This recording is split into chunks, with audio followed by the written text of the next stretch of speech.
Well, good morning. Let's continue the relationship continuum, and there's a few distinctions I want to run through, and then we're going to start the relationship genesis.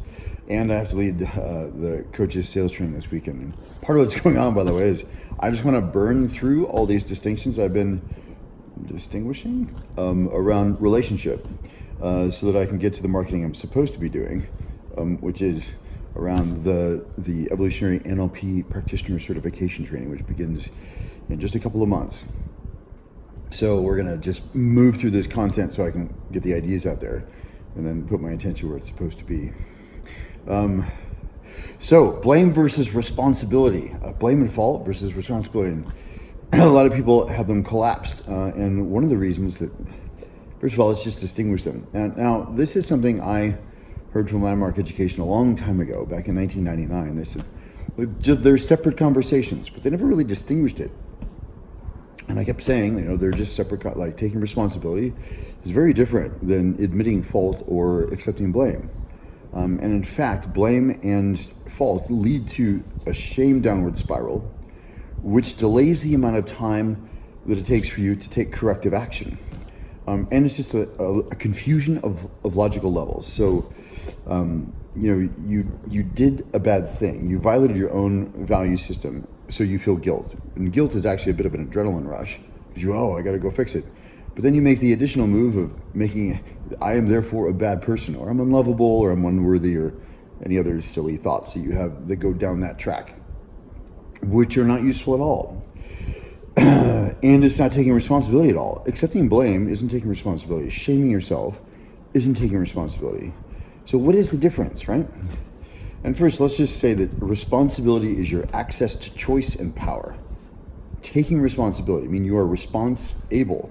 You have the capacity right now. What can I do this different? So I had to distinguish this, and I just want to thank Isa Glitter Girl Isaacs for continuing to say, yeah, but what is the difference? Because they're collapsed in our society, which has people not want to accept responsibility because they think they're also admitting fault or accepting blame, and they're going to be shamed either by themselves or by others. So here's the difference. Blame and fault is a past-oriented conversation, and it's usually looking to pin something on someone, and the finger's always pointed out there, right? Or the finger's pointed at somebody. And there's usually an atmospheric emotion related to it. When I say emotional atmosphere or atmospheric emotions, what I mean are the thick, heavy, suppressive emotions. So, hopelessness, despair, shame, that class of emotions. Not reactions, which are usually sharper and shorter.